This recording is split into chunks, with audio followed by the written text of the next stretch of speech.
দেখতে পাচ্ছেন এটা উত্তরা হাউস বিল্ডিং এর চিত্র, কিন্তু আমরা দেখাচ্ছি আপনাদেরকে একদম হাউস বিল্ডিং এর চিত্র। এটা আজমপুর হাউস বিল্ডিং এর যে চিত্র সেটা আপনাদেরকে উত্তরা দেখাচ্ছি। আপনারা দেখেন, আমরা দেখেছি গণভবন শাহবাগে যে পরিমাণ লক্ষ লক্ষ জনতা তার থেকে বেশি জনতা আমরা দেখতে পাচ্ছি এখানে।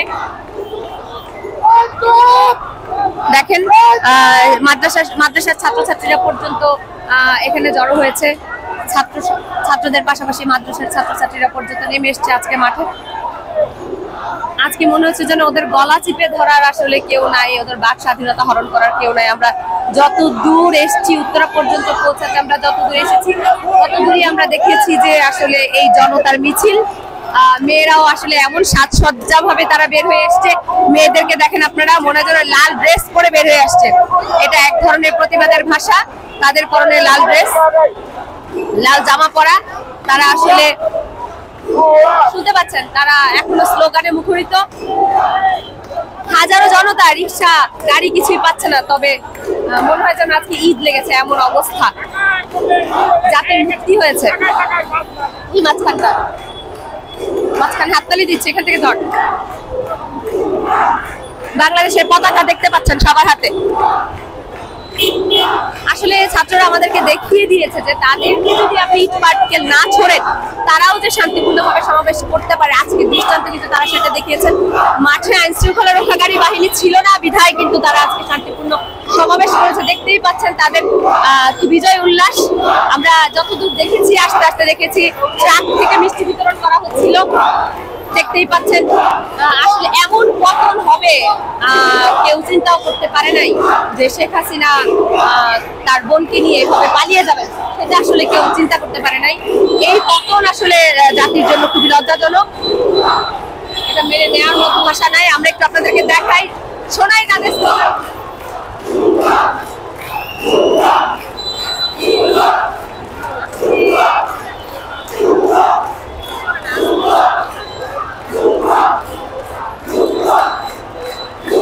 দেখতে পাচ্ছেন এখানে কয়েক হাজার বলা মনে ভুল হবে, লক্ষাধিক লোকের সমাগম কিন্তু এখানে হয়ে গেছে। শুধুমাত্র ছাত্রছাত্রীরা বলে ভুল হবে।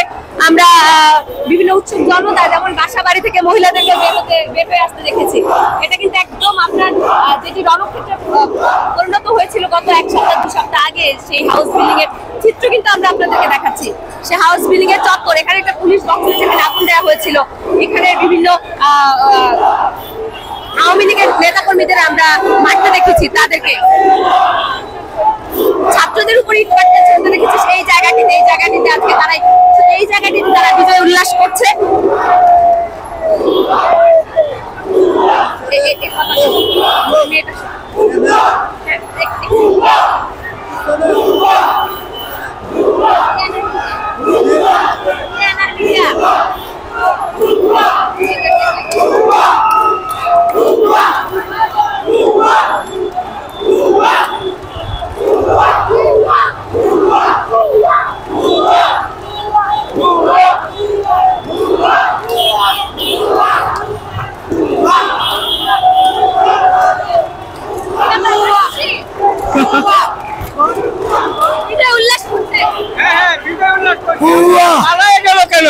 আমাদের কাছে বুঝাই বইলে তো পালায় চলে গেল তো চুট, এত জনগণ মারে দেশের সামনে তো চলে যাও চুট। ওরা প্রথম রাজাকার, ওরা পাইলে আমরা ভোট জবাই করে টুকটা টুকটা করে খাইতে চলে গেল। উনি 178 জন ছাত্রছাত্রী মারছে, দেশের জন্য ভালো করে নাই, কোনো সময় ভালো করে নাই। উনি একজন খুনি, উনি দেশের নাগরিক না।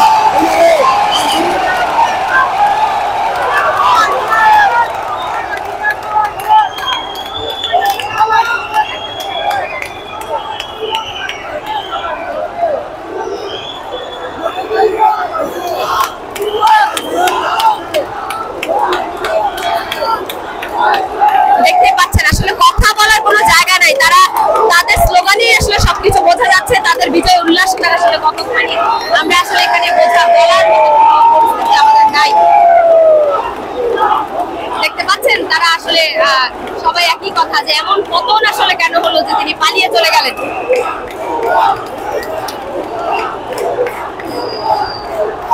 নারী পুরুষ নির্বিশেষে এখানে তারা এসছেন। মহিলা, আমরা একটু মহিলাদের সাথে কথা বলবো।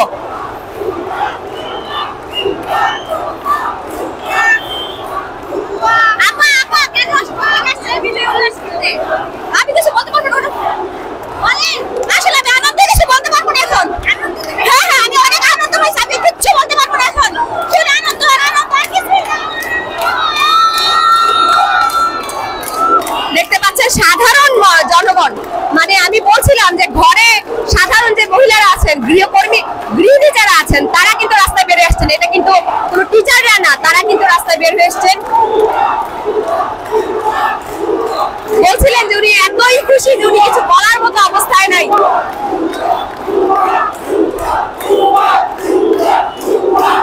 কেউ কেউ আবার খুব চার কদমে নাচ তৈরি করে দিয়েছেন, আপনারা দেখেন চতুর্দিকটা আসলে বলে বোঝানোর মতো অবস্থা আমাদের নাই।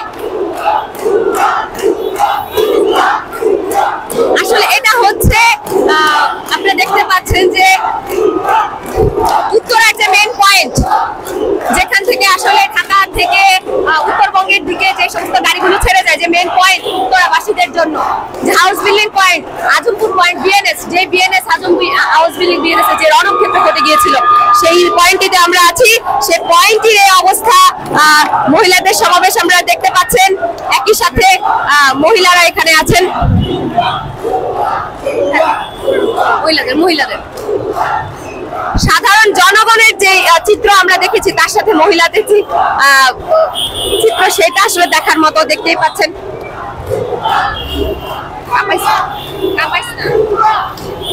দেখেন, মানে মানুষ চতুর্দিক থেকে, আপনি কত লক্ষ মানুষ বলবেন, হাজার মানুষ, হাজার হাজার মানুষ বলা যাবে না, এখানে লক্ষাধিক মানুষ। এখানে প্রত্যেকের হাতে, প্রত্যেকের মাথায় সেই আমাদের জাতীয় পতাকা, লাল সবুজের পতাকা। আসলে তারা মনে হচ্ছে যেন আজকে দেশকে আবার নতুন করে মুক্ত করতে পেরেছে, সেই চিত্র কিন্তু আমরা দেখছি। মনে হচ্ছে যেন পুরো জাতি আজকে দেশকে নতুন করে আবার স্বাধীন করলো। প্রত্যেকের হাতে প্লে কার্ড এখনো আছে। প্রত্যেকে বলছে যে শেখ হাসিনা কিভাবে আসলে এইভাবে পালিয়ে যেতে, এই পতন তারা আসলে কেউই আশা করেনি, যে পতন আজকে শেখ হাসিনার যে ইতিহাস তৈরি করলেন, এইভাবে পতন ওনার ঘটে গেল। আপনারা দেখেছেন গণভবনে কিভাবে মানুষ লুটপাট করেছে, ওনার গণভবনের চেয়ার, বালতি, হাঁস, মুরগি থেকে শুরু করে যেগুলো উনি এতদিন লালন পালন করেছেন, মানুষকে ভিডিও দেখেন, সেগুলো কিভাবে মানুষজন ছিনিয়ে নিয়ে এসছে আমরা দেখেছি। দেখেন যারা হুন্ডা, যারা বাইক আছে তারা কিন্তু বের হয়ে, দেখান যারা বাইক আছে তারা কিন্তু বের হয়ে আসছে। আজকে আমার কাছে মনে হচ্ছে যে যাদের বাইকের লাইসেন্স নাই বা লাইসেন্সের মেয়াদ চলে গেছে, যাদের ড্রাইভিং লাইসেন্সও নাই, তারাও কিন্তু আজকে মনে রাস্তায় বের হয়ে আসছে। আসলে বুঝতে পারছেন পুরো রাস্তা আজকে তাদের জন্য উন্মুক্ত করে দেওয়া হয়েছে। আপনারা এর মধ্যে জানেন যে আমাদের সেনা প্রধান ব্রিফিং করেছেন, তিনি গণভবনে ব্রিফিং করেছেন যে রাষ্ট্রপতি ভবনে যাবেন, গিয়ে সেখানে আসলে বিভিন্ন ধরনের বিভিন্ন রাজনৈতিক নেতাকর্মীদের ওইখানে আনা হয়েছে, খবর দেওয়া হয়েছে, ডাকা হয়েছে বৈঠক করার জন্য। সেখানে এরই মধ্যে আমাদের যে ছাত্র সমাজের যে শিক্ষক, আমাদের শ্রদ্ধেয় শিক্ষক কলামিস্ট, সে আসিফ নজরুল সাহেবকেও ডাকা হয়েছে। সেই কথাই সেনাপ্রধান বলছিলেন। আসলে এখন অন্তর্বর্তীকালীন সরকারের দায়িত্ব আসলে কার হাতে হস্তান্তর হবে সেটি আমাদের দেখার বিষয়, সেটির অপেক্ষায় জনগণ রয়েছে। তবে এখনকার যে বর্তমান যে সেনাপ্রধান, তিনি আমার আশ্বস্ত করেছেন জনগণকে শান্তিপূর্ণভাবে সমস্ত কিছু পালন করার জন্য। ইভেন উনি বারবার বলে দিয়েছেন পুলিশ, সেনাবাহিনী থেকে শুরু করে কারোই আসলে ক্ষমতা নাই আর যে কারো পক্ষে একটাও গুলি ছুড়বে, এরকম কোনো রাইটস কাউকে আর দেওয়া হবে না।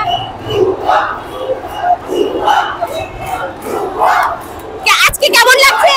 অনেক ভালো লাগতেছে, কিন্তু এই দেশটা এখনো স্বাধীন হতে পারেনি, কারণ মনে হয় না যে এই অবস্থা, 5 জনকে গুলি করে মেরে ফেলছে।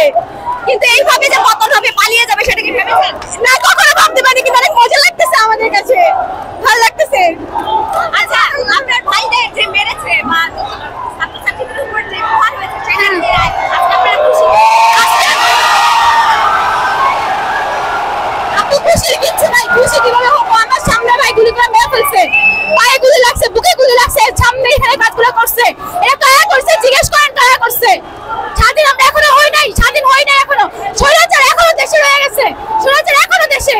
এখন আপনারা কি চান? এখন তো শান্তিপূর্ণ এক দফা দাবি পূরণ। যারা এগুলো করছে, যারা এই মুহূর্তে এখানে গুলিগুলো চালাইছে, সবার বিচার চাই, সবার বিচার চাই। সব আব্বু ভাই বোনদের একই দাবি, সবার বিচার চাই, সবাই ধন্যবাদ চাই। অনেক ধন্যবাদ। দেখতে পাচ্ছেন স্টুডেন্ট আসলে সমবেত হয়েছেন, এখনো এখানে লক্ষাধিক স্টুডেন্ট আছে, সে সাথে মেয়েদেরকে আমরা দেখছি সমানভাবে।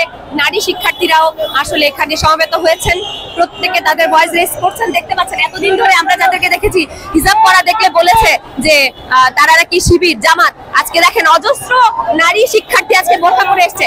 বোরখা পরে না, আমাদেরকে একটু দেখাতে চাই, যাদেরকে বোরখা হিজাব দেখলেই বলেছে যে তারা জামাত শিবির, আজকে কিন্তু তারাই অনেকেই বোরখা হিজাব পরে এসছেন। আপনারা দেখতে পাচ্ছেন তারা কিন্তু প্রত্যেকেই শিক্ষার্থী। শিক্ষার্থীদের কোনো ট্যাগ হয় না, রাজনৈতিক কোনো ট্যাগ তাদের কাছে নাই, যে কারণে আসলে আজকে তারা এক দফা দাবি বাস্তবায়ন করতে পেরেছে। এখনো দেখে নাই, দেখে নাই এখনো, সবাই তো নামছে, শিবির বলে ঢুকার ভিতরে বুঝবো ঠেলা।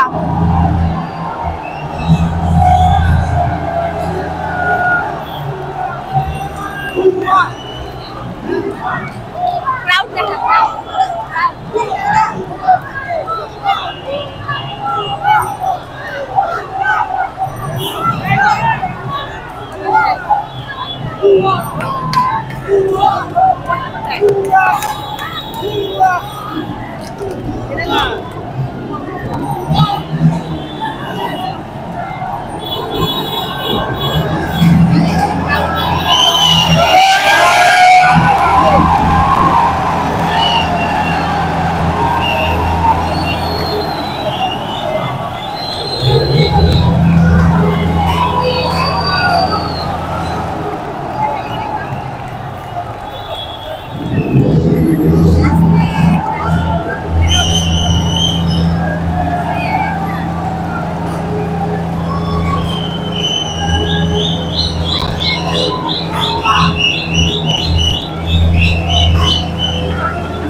মোদির কাছে বলাইছে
আজকে আপনারা এই যে দাঁড়িয়ে কেমন খুশি হচ্ছেন আপনারা?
ইতিহাসের সাক্ষী থাকার জন্য একটা বাচ্চাকে নিয়ে আসলে হাজির হয়ে গেছে তার অভিভাবক ছোট বাচ্চা সেও আসলে ঘোড়ার জন্য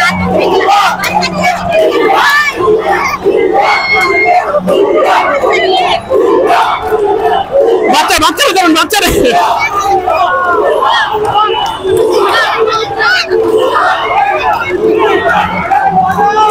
আজকে আমরা ঢাকার ভিতর লাখ লাখ জনতার ভিতর শেখ হাসিনা কোথায় গেছে আমাদের ছাত্র ভাইদেরকে তুলে মারছে এবার বিচার আজকে তোমার দিতে হবে দিতে হবে আমরা আজকে রাস্তা দখল করেছি পুরো বাংলাদেশ দখল করেছি আমরা উত্তরবঙ্গের টাকা ছাড়বো না আমরা একটা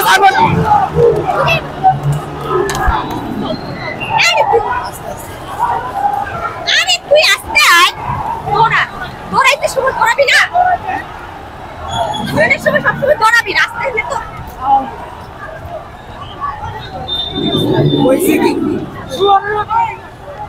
কেন দৌড়াইলো, কেন কেন দৌড়াইছো, কেন কেন?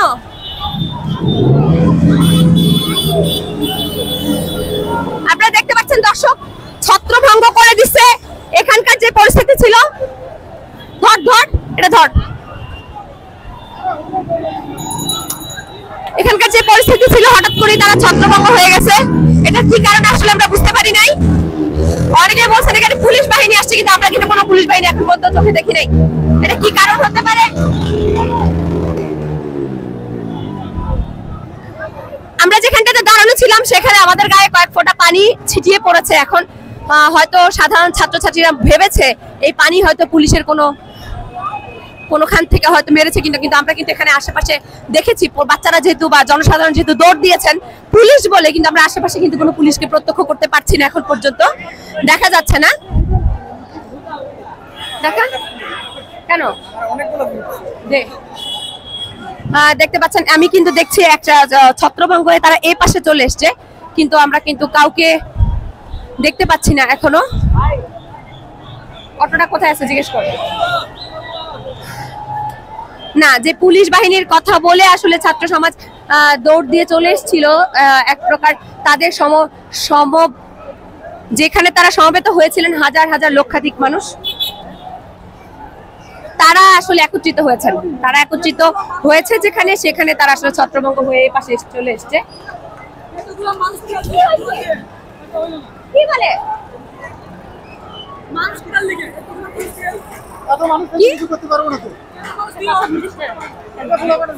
করুক,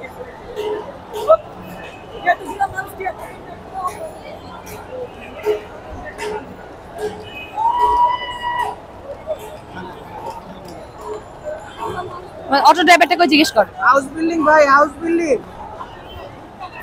আমার কাছে ভিডিওটা কর। জি ভাই, হ্যালো, কি হইছে? হ্যাঁ,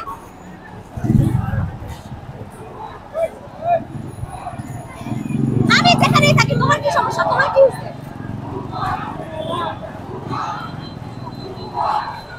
টেবিলের পাশে যে বিল্ডিংটা, ওটার থেকে একটা বিল্ডিং, ওটার থেকে একটা ফায়ার করা হচ্ছে, একটা মারা গেছে, একটু বের করে দিকে নিয়ে গেছে।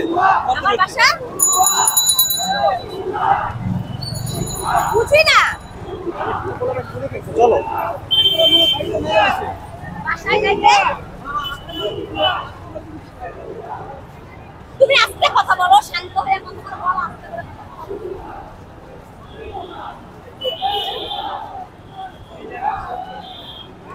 আমি উত্তরাতে আছি, কি সমস্যা হয়েছে? তোমার কোনো সমস্যা হয়েছে?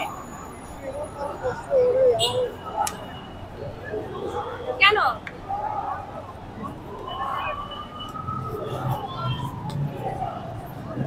আমি হাউস বিল্ডিং আছি, এই যে আমরা বাসা থেকে হাউস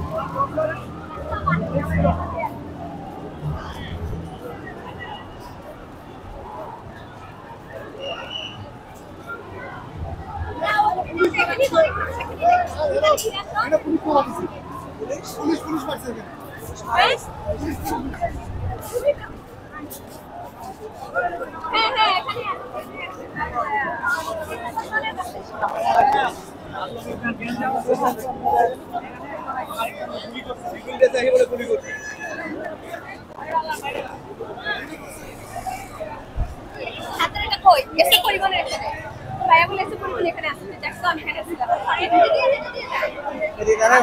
ফোনে কথা বলে এসে পরিবার এখানে আছে।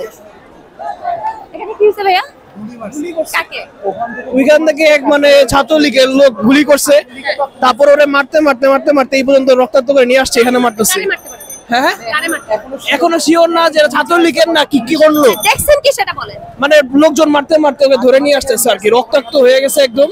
পরে এই পর্যন্ত নিয়ে আসছে, এখন মানে চেহারা দেখা যেতেছে না, একদম নিচে। পুলিশ না, সিভিল ড্রেস পরে একটা লোক এন্ড রক্ত করেছে, মানুষজন বলতেছে যে সে শুট করছে, ফায়ার করছিল আর কি। আমাদের পিছন দিয়ে শুট গেছে, সিভিলে লাল গেঞ্জি পরা, লাল হেলমেট পরা, ফ্লাইওভার উপর দিয়া শুট করা হয়েছে। ওর পিছন দিয়ে যাইয়া পিছনে একজন মোটা একজন বয়স্ক লোকের গায়ে লাগছে, আমরা তারে এই হসপিটালে এই মাত্র দিয়ে গেলাম। এরা কারা? থানার ভিতরে প্রত্যেকটা থানা পুলিশ এখন আওয়ামী লীগের, ছাত্রলীগ, আওয়ামী লীগের কর্মী যারা আছে এদেরকে প্রোটেক্ট দিচ্ছে। থানার ছাদে ভরা সব আওয়ামী লীগের পোলাপান। কেন?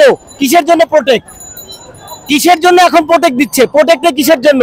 পোলাপান শান্তি মিছিল করতেছে, বিজয় মিছিল করতেছে, কোনো জায়গায় দাঙ্গা হাঙ্গামা করতেছে না, আমরাও দেখতেছি। তারপর আবার থানার ছাদ থেকে গুলি করা হবে কেন? থানার ছাদ থেকে গুলি করা হচ্ছে, বিভিন্ন বড় বড় বিল্ডিং এর উপর থেকে গুলি করা হচ্ছে। কারা? পোলাপান তো উপরে উঠে দেখতে পারতেছে না, এটা কারা? ওরা আর কত লাশ ফেলবে? মানে সারা দেশের মধ্যে লাখ লাখ রক্ত বন্যা দিয়েছে, পুরো বাংলাদেশটা লাল রক্তে ছেয়ে গেছে। আর জসিমউদ্দিনের মাথায় ছিলাম আমরা, পিছন দিয়া জসিমউদ্দিনের মাথায় ছিলাম। আমার একটা ফ্রেন্ড, ও হচ্ছে ওই পাশে দাঁড়ানো, যাব সবাই দেখি যে মোটামুটি নিরিবিলি। যেই গলির মুখে গাড়িটা বের করছি, আর লাল হেলমেট পরা একজন, আরো একজন কালো হেলমেট পরা গুলি করছে। গুলি একটা সামনে পড়ছে, একটা পিছন দিয়ে পড়ছে। পিছন দিয়ে পরে একটা লোক গেছে। কাদেরকে উদ্দেশ্য করে গুলি মারছে? আমাদের কি গুলি করছে? আমাদের কি একদম কাছে, এতটুকু ডিস্টেন্স। পুলিশ মনে হয়েছে না অন্য কিছু? এগুলা পুলিশের পোশাক না, এখন কিভাবে বলবো? ফ্লাইওভার উপর থেকে সিভিলে হেলমেট পরা, কিন্তু রাইফেল দেখে মনে হয়েছে তো। তাহলে কি আপনারা বলছেন যে ছাত্রলীগকে আসলে থানারা এই প্রোটেক্ট করতেছে? অবশ্যই ছাত্রলীগ থানা প্রোটেক্ট করতেছে। হাজার হাজার লোকজন থানায়, কি এত সিভিলে এতগুলো পুলিশ থাকতে পারে? থানার সাথে যান আপনি, থানার কাছাকাছি যান, এতগুলো লোক কি সিভিলে থাকবে? তাহলে এই যে প্রধানমন্ত্রী তার বোনকে নিয়ে দেশ ত্যাগ করলেন, এগুলি কি আসলে আইওয়াশ মনে হচ্ছে? এগুলো বুঝতে পারতেছি না। এখন তো সবকিছু হুট করে একটা কিছু বলা যায় না। এখন কি হয়েছে আমরা তো এটাও দেখছি, বর্তমান সেনাপ্রধান তো হের আত্মীয়। কি হইতে পারে এটা তো আমরা জানি, ঠিক আছে? তারপরেও বিবেকের একটা জায়গা আছে। সেনাপ্রধান, সেনাবাহিনী আমার আত্মীয় থাকলো, সে দেশের সৈনিক, তার প্রতি তার উপরে মানুষের একটা আস্থা থাকে, অবশ্যই আস্থা আছে। এখন আদৌ সে তার ওই যে রিলেশনশিপের দিকে ঝুঁকবে না তার মনুষ্যত্ব জনগণের দিকে ঝুঁকবে, সেটা তার পরবর্তী কার্যক্রমেই বলবে। আমরা বাংলার সবাই জানে যে বর্তমান সেনাপ্রধান তার অবশ্যই আত্মীয়, তার একদম রিলেটিভ, এবং সে নিজেই তাকে অ্যাডমিট করছে। তাহলে তার কাছ থেকে আমরা কি আশা করতে পারি? এখন পর্যন্ত অফিসিয়ালি বক্তব্য আসে না। তারপর আমরা বলি যে সেনাবাহিনী, সেনাপ্রধান, যে কোনো সেনা সদস্য, সে যে দলই হোক না কেন, তার নিজের একটা অঙ্গীকার আছে। সেই অঙ্গীকারের জায়গা থেকে হয়তোবা সে দেশের জন্য কাজ করবে, এটা সবাই আশাবাদী করে। কিন্তু সে যদি সেই নিজের অঙ্গীকারের জায়গা থেকে সরে এসে রিলেশনশিপের চিন্তা করে, যদি সেইভাবে কিছু করার চিন্তা করে, তাহলে তাকেও বোঝা উচিত বর্তমান জনগণ যে কি করতে পারে। আবার এই বর্তমানে স্বৈর সরকার যাওয়ার পরে যারা নূতন আসবে, তাদেরকেও বোঝা উচিত বর্তমান জনগণের ঢল দেখে যে জনগণ কি করতে পারে। সবকিছুর ঊর্ধ্বে জনগণ চাইলে সব করতে পারে। 1 মাস আগেও বর্তমান স্বৈরাচার সরকার সে ভাবতে পারে না তার সামান্য একটা রাজাকার ছিল, মানে একটা ওয়ার্ডে তাকে দেশ থেকে ত্যাগ করবে, তাকে পদত্যাগ করবে, এটা ভাবতে পারে না। সবই উপর আল্লাহর খেলা, আর সব আল্লাহ জনগণের দিয়ে করায়। জনগণের যেমন সহ্য করার ক্ষমতা দিচ্ছে, তেমন আবার জনগণের আল্লাহ তাআলা শক্তিও দিচ্ছে কিভাবে কি করতে হয়। ঠিক আছে, আমরা সেনাপ্রধানের কাছে এটাই আশা করব যে তার মনুষ্যত্ব, তার দেশপ্রেম, তার সৈনিকতা সবকিছু বজায় রেখে, তার আত্মীয় রিলেশনশিপ আলাদা রেখে জনগণের পক্ষে কাজ করবে। যদি 19-20 করে, 19-20-এর আর সুযোগ নাই, তাহলে জনগণ তাকেও চাইপে ধরতে দ্বিধাবোধ করবে না। অনেক ধন্যবাদ ভাই। দর্শক শুনলেন, আসলে আরেকজন প্রত্যক্ষদর্শী, আরেকজন জনসাধারণ কথা বলতে চাই। আমরা আজকে এক কথায় বলতে গেলে আমরা আইয়ুবী দশক পার করেছি, আইয়ুব কন্যার পতন হয়েছে। অবশ্যই সেনাবাহিনীর কাছে আমাদের অনেক প্রত্যাশা আছে। আমাদের সব ধরনের আন্দোলন সংগ্রামে সেনাবাহিনীর একাত্মতা, ঐকান্তিক এবং নিরলস প্রচেষ্টার মাধ্যমে বাংলাদেশের মানুষের আস্থার জায়গাটি সেনাবাহিনী আবার ফিরিয়ে নিয়ে আসতে পারবে, এটা আমরা বিশ্বাস করি। কারণ আমরা গত 17 বছর যেভাবে শ্বাসরুদ্ধকর পরিস্থিতির মধ্য দিয়ে গেছি, আজকে সেই অবসান হলো। আজকে দেখেন বাংলাদেশের প্রত্যেকটা মানুষ রাস্তায় নেমে এসেছে, এর কারণ একটাই, সেটা হচ্ছে মানুষ বিজয় উল্লাস করছে। এতদিন যে শ্বাসরুদ্ধকর পরিস্থিতি ছিল, সরকার যে শ্বাসরুদ্ধকর পরিস্থিতি সৃষ্টি করেছিল, শুধু বাংলাদেশে না সারা পৃথিবী থেকে আমাদেরকে একঘরে করে দিয়েছিল, আমরা সেই পরিস্থিতি থেকে আজকে উত্তরণ পেয়েছি। আমাদের এই মুক্তি, আমাদের এই উল্লাস গোটা আপামর বাঙালির উল্লাস, এটা আপামর বাঙালির বিজয়।